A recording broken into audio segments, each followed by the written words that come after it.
Hello, for those of you who don't know me, I'm Brian. I co-own a folk barbershop in Escolta, and also I am the owner of the Maverick Philippines.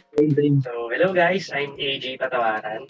I started Ninong Grooming Company, and today we are working with Brian Corella for the Maverick. Hi, I'm Tim. I am a barber from Two Legit Barbershop here in Macau. But I used to cut hair in the Philippines in Slick Barbers Co. And I've been very active in the barbering community since 2014. So I wasn't a barber at first. And then now I've moved on to that career. Bong of Common Barbershop, and siyempre, proud product din ng SB ko by means of team. Thank you, team.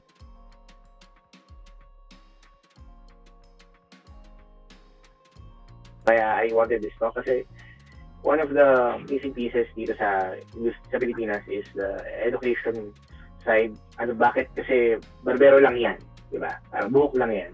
I think it's about time na more people know about what we're doing. Kaya din tayo nandito. This is an avenue for us na ipaalam. What is barbering? Why should it be considered as a craft more than a job?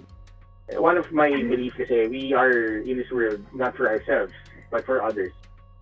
To follow on that, I think yung self-care by way of grooming. I think for a lot of people, a lot of self-worth comes from waking up in the morning and then looking at yourself in the mirror. A lot of free validation that we get to do in our lives comes from these things.